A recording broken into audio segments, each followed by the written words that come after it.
Majority Leader Mitch McConnell made a rare announcement from the Senate floor. The president would sign the bill and take an extraordinary action. I would say to all my colleagues has indicated he's prepared to sign the bill. He will also be issuing a national emergency declaration at the same time. And I've indicated to him that I'm going to support the national emergency declaration. White House Press Secretary Sarah Sanders confirming the announcement, saying the president would do so to, quote, ensure we stop the national security and humanitarian crisis at the border. The president is once again delivering on his promise to build the wall, protect the border, and secure our great country. The move immediately riled Democratic leaders. In a joint statement from Senator Chuck Schumer and Speaker Nancy Pelosi, they wrote, declaring a national emergency would be a lawless act, a gross abuse of power of the presidency, and a desperate attempt to distract from the fact that President Trump broke his core promise to have Mexico pay for his wall.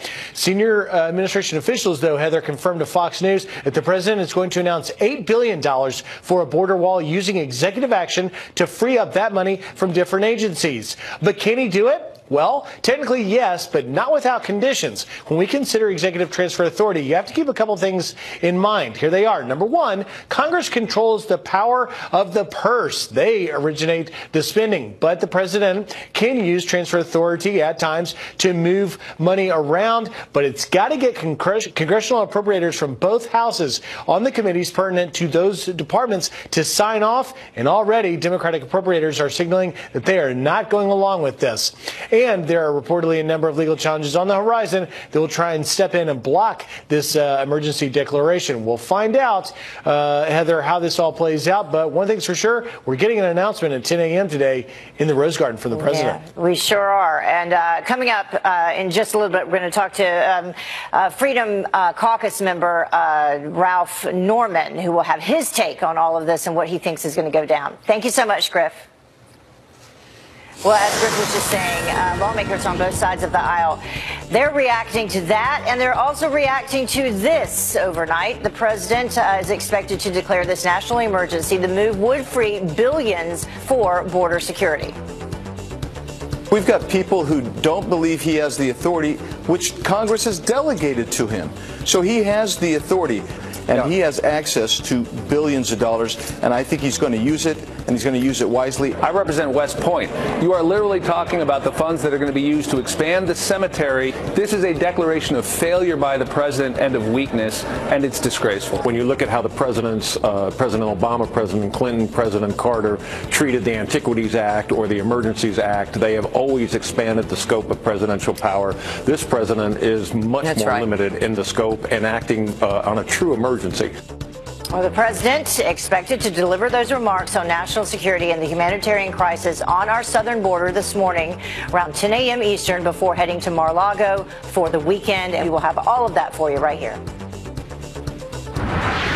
The other big story that continues to develop, Republicans are demanding former acting FBI Director Andrew McCabe and Deputy Attorney General Rod Rosenstein testify on Capitol Hill. This after McCabe drops a bombshell, plans of an inside job to remove President Trump from office using the 25th Amendment. Todd Piper joins us now live with reaction on the explosive revelations. Good morning, Todd. Good morning to you, Heather. Explosive allegations from the former number 2 at the FBI, McCabe, promoting his new book, alleging there were high-level talks about kicking President Trump out of the White House. I was very concerned that I was able to put the Russia case on absolutely solid ground in an indelible fashion, that were I removed quickly or reassigned or fired, that the case could not be closed or vanish in the night without a trace. Reaction was harsh. Lindsey Graham saying he needs to hear more from McCabe about bias against President Trump and from Rosenstein about McCabe's claim Rosenstein wanted to wear a wire around the president. I would imagine if the shoe were on the other foot, my Democratic colleagues would want to know about that conversation if it involved a Democrat. Congressman Doug Collins says the scheme is right out of Hollywood. This is worse than the old 60s movie 7 Days in May. This was a time in which we actually see our Department of Justice using the full force of its power to actually contemplate what could be nothing less than a coup. Even the VP rejecting claims about DOJ meetings where kicking out Trump was discussed. I never heard of it. I never heard of any discussion of the 25th Amendment, and frankly, I find any suggestion of it to be absurd. The president's former attorney saying we need a hardcore investigation of the investigators, and we need it now. What we need is a special federal grand jury instituted by the Attorney General and appointed the toughest prosecutor he can find, and you call them all in. No more Inspector General, no more kicking it down the road. Now, keep in mind, Heather, the intent of the 25th Amendment is to replace a president upon resignation, death, or incapacitation, such as being in a coma. This is not a coma. No, but it is remarkable. Much more to come on it. Thank you so much, Todd. No problem. Well, as Deputy Attorney General Rod Rosenstein's future is up in the air, William Barr is officially sworn in to head the Justice Department. Barr sworn in by Chief Justice John Roberts at the Oval Office with his wife and Senator Lindsey Graham by his side. His 3 daughters and grandchildren also in attendance. The ceremony coming hours after the Senate confirmed him in a 54-45 vote. Well, on the 1-year anniversary of the nation's deadliest high school massacre, thousands of people coming together honoring the 17 staff and students killed in Florida. Families remembering their loved ones at events all day, including the mom of hero teacher Scott Beagle. I walked down the path today, and it was just like reliving last year when we walked down the path. I haven't heard his voice for 365 days. Earlier in the day, a moment of silence as the community placed flowers and colorful stones outside Marjorie Stoneman Douglas High School. Some extreme weather to talk about for you. A major winter storm dumping rain on California, causing severe flooding and mudslides. Nearly 50 homes evacuated. This was near San Francisco after an entire home slides down a hillside with a grandmother inside. She is expected to be okay, thankfully, there. But let's go to Southern California, where firefighters rescued a group of people left stranded when their truck got stuck in some floodwaters. So that happened, and then take a look at this. Rushing rainwater totally destroying this road near San Bernardino. More rain expected today, so be careful out there. Well, Senator Chuck Schumer slamming Mitch McConnell for bringing the Green New Deal for a vote on the Senate floor. Our Republican colleagues are taking a page from President Trump's petty playbook, trying to make this a game of political gotcha. This cheap, cynical ploy, the pointless partisan games. The Senate minority leader also challenging the vote, telling the Republicans to bring it on. McConnell calling the vote earlier this week in an effort to force Democrats to go on the record about the radical proposal to combat climate change. This was nice. First Lady Melania Trump spreading love and cheer at a children's medical center on Valentine's Day. Yes, I remember you from last year. You look beautiful. How are you feeling? Good.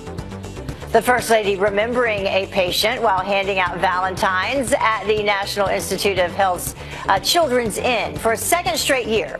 The day was filled with cards, candy boxes, of course, and snow globes. The young patient showed their appreciation with a necklace and a bouquet. Good Valentine's Day for all of them. Well, the time now is about 11 minutes after the top of the hour, and Democrats already promising to fight President Trump's plan to declare a national. This not enough for the president, who will also reportedly declare a national emergency. So is this the right way to address the crisis at the border? Congressman Ralph Norman is a member of the House Freedom Caucus, which called on the president to go this route, and he joins us now live. Thank you so much for joining us, Congressman. We appreciate it once again this morning. My pleasure, Heather. So, as expected, about $1.4 billion to continue fencing along 55 miles there at the Texas border. The president needed more. He's expected to declare this national emergency, seeking to free up about $8 billion for additional funding. Do you think this is the right route to go? Well, unfortunately, it's the only route, Heather. I guess the only good news you can see is it's over $1 that Ms. Pelosi suggested, but No, it was a very disappointing and really an insult to the American people to come back with what the 17 members who negotiated this deal, but he's left with no choice but to go the emergency route. And I saw the Democrats criticize him last night. They forget about the 55 executive orders that we issued since President Carter was elected, on through Obama. So it's the only course that they've left him. Yeah, some of that criticism I was seeing yesterday, people were bringing up some past tweets from President Trump himself in reference to President Obama when he declared or used some of these executive actions back in 2014, but a little different this time around when it comes to what President Trump has to do? It is, and it just shows you the partisanship against this president that they have. Again, if you don't think this is a national emergency, what are the caravans that are coming across or attempting to come across this border? And he's doing the right thing, and unfortunately, they added a lot of Christmas tree ornaments on it with breaking the spending caps on what they spent the money on. The 17 were supposed to come up with a deal that would compromise, which they did not do. 1.7 is not a compromise from 5.8. Yeah, and I was also reading through some of the notes that came through, and it talked about the specific wording that you see repeatedly in the bill that basically ties President Trump's hands such that he did not, as you say, have any other option except to do this. Yeah, and look at the timing, Heather. 1,100 pages with basically less than 72 hours to read it. It's an insult, and I think the American people will see through it, and particularly with their criticism of this president, which is unwarranted. Well, and in that criticism, they are already saying this is going to go to the courts, that they were going to try to block it in the courts. What type of obstruction can he expect from these Democrats, and could that derail the wall construction? No. He's made the lawsuits will slow it down, and unfortunately the Americans, people are going to pay the cost on it.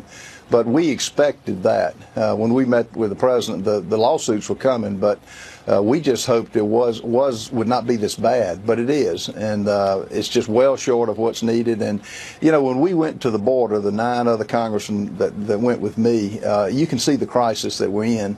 And he's got the funding to do it, and they sure didn't mind spending money on other things. Not only the courts, they also put this wording in the bill itself where local leaders who would be impacted there where, additional fencing or the border wall would go up can say, we don't want it here. What is that part of this?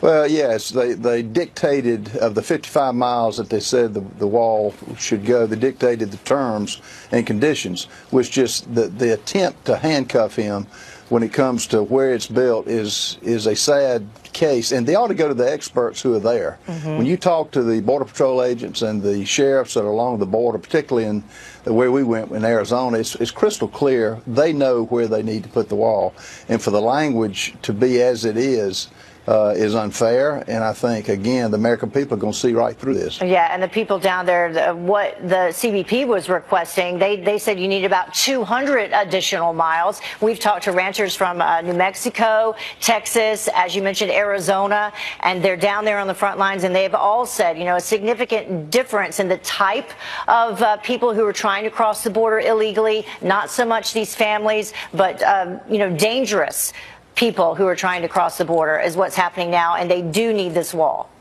Yeah, and it's interesting, Heather, when they mentioned about the drones and about the electronics that ought to be put there. The CBP will tell you quickly, drones don't arrest those who try to cross this border illegally, and it's a sad day, but again, this president is doing what he pledged to do, which is build. Plans to build a New York City headquarters. Congresswoman Alexandria Ocasio-Cortez praising the move after slamming the company for, quote, exploiting workers. Jackie Heinrich is live for us in studio with those details. Good morning, Jackie. Good morning, Heather. Yeah, this has Democrats blaming Democrats, and nobody is more angry than New York Governor Andrew Cuomo, who brokered the deal.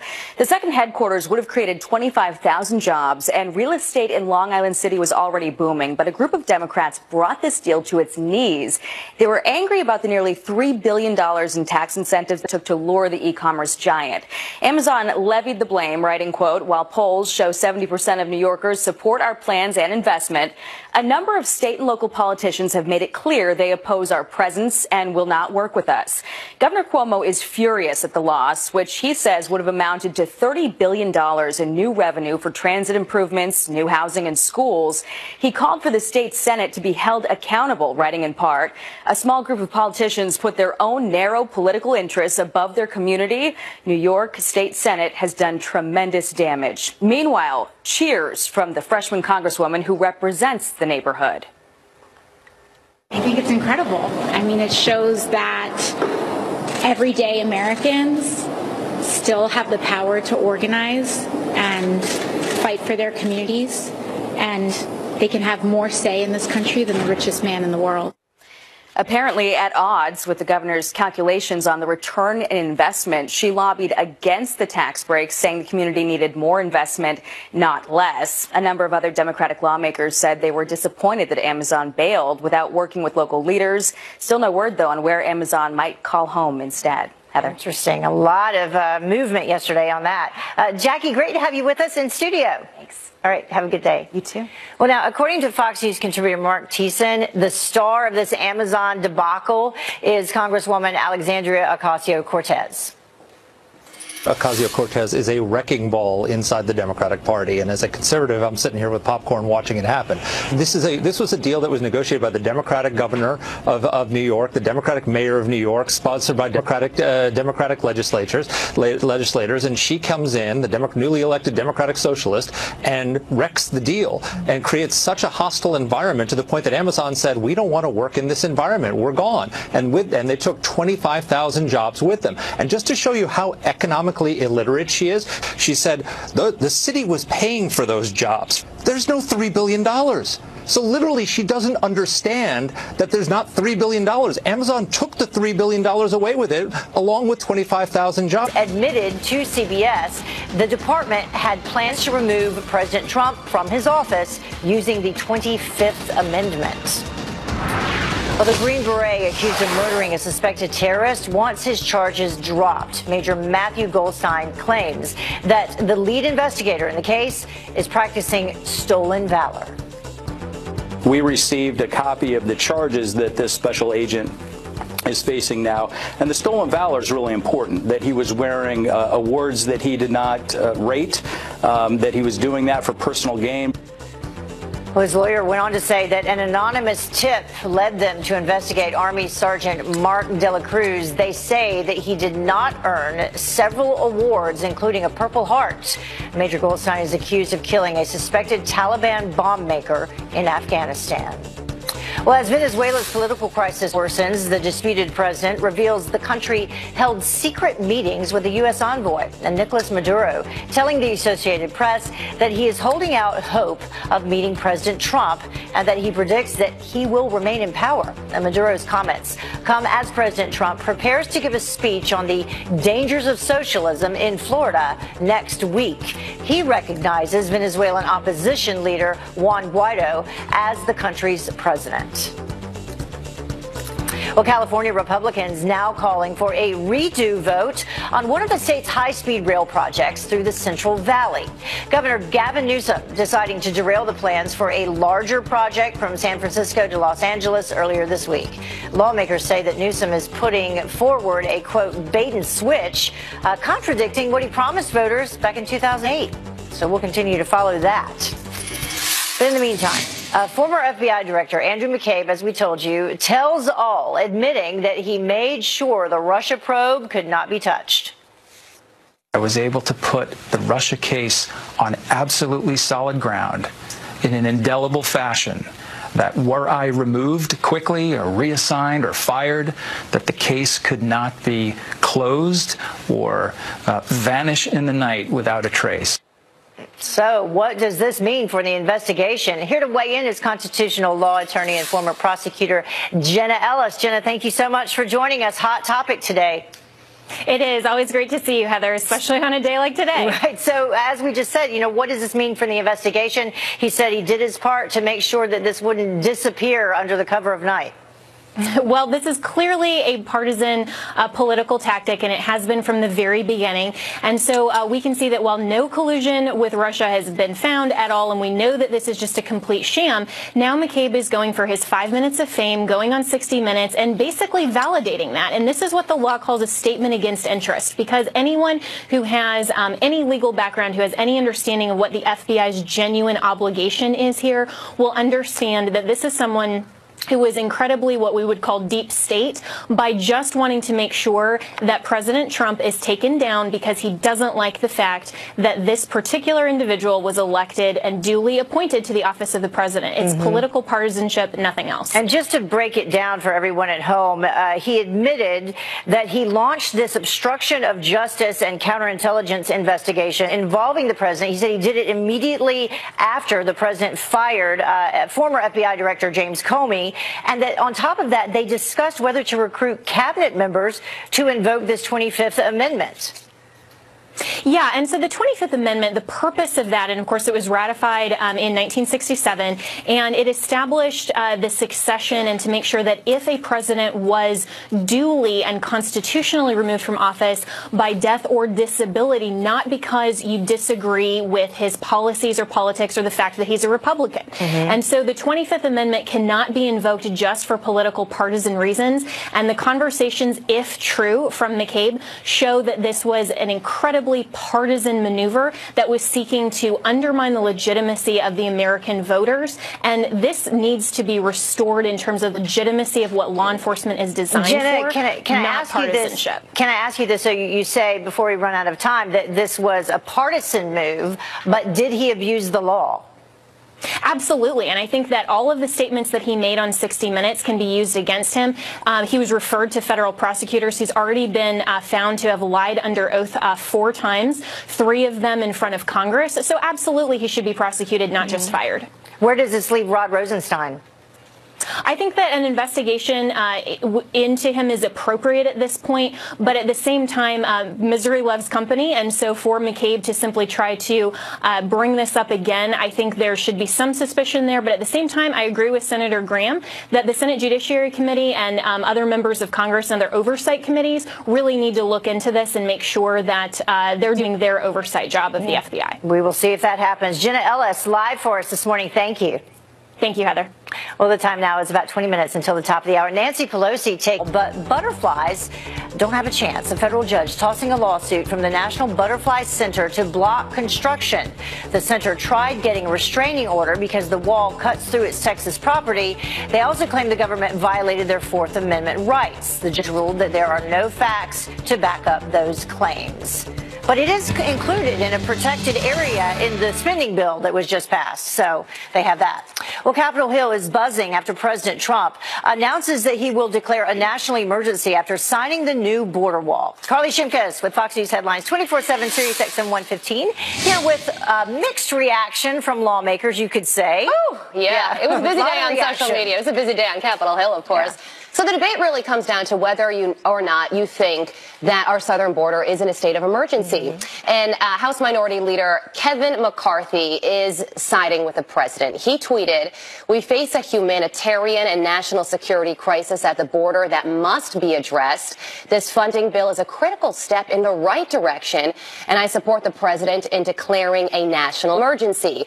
But House Speaker Nancy Pelosi says this: "At Real Donald Trump couldn't convince Mexico, the American people, or their elected representatives to pay for his ineffective and expensive wall. So now he's trying an end run around Congress in a desperate attempt to put taxpayers on the hook for it."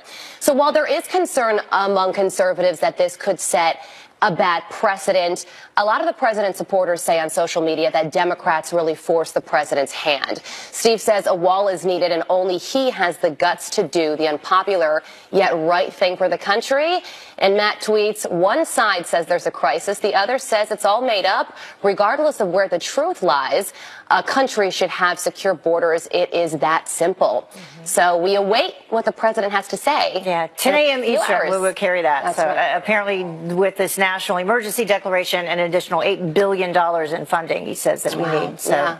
All right, and there will be more reaction to that once that happens. But in the meantime, this reaction to Amazon. All right, well, Jackie did a great job of laying out the Amazon story, and all of these lawmakers on social media reacted yesterday. Alexandria Ocasio-Cortez being the first. She's doing a victory lap. Anything is possible. Today was the day a group of dedicated, everyday New Yorkers and their neighbors defeated Amazon's corporate greed, its worker exploitation, and the power of the richest man in the world. The interesting thing here, though, is that you get tweets like this from Republican New York Congressman Peter King, who's siding with Mayor Bill de Blasio and Andrew Cuomo, saying it's a loss of Amazon. Let's scroll that up, teleprompter, please.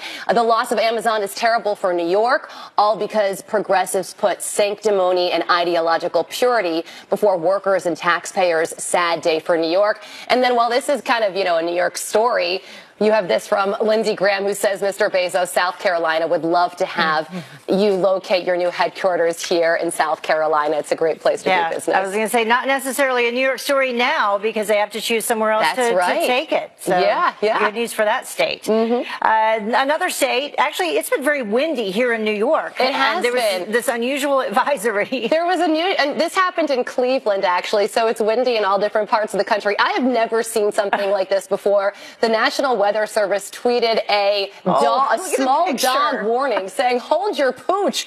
We have an unofficial small dog warning, wind advisory gusts 45 to 50 miles per hour. I never thought about that, but in really windy conditions like this, maybe not the best time to walk your small dog. No, certainly not. That's so cute. Yeah, that's All right. Thank you so much. We appreciate it. We got some breaking news we need to bring to everybody right now, though.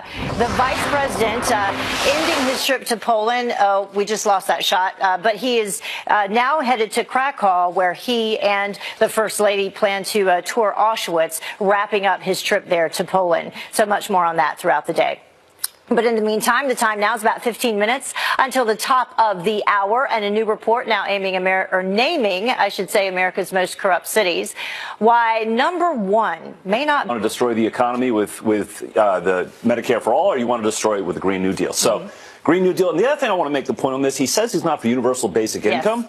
You look at point 15 in the Green New Deal, which is a Green New Deal, and it actually talks about economic support for all Americans now you moved us ahead to Julian Castro. Again, Medicare for all, socialist, health care, Green New Deal, environmental socialism, abolish ICE. Again, there's that debate. Do they really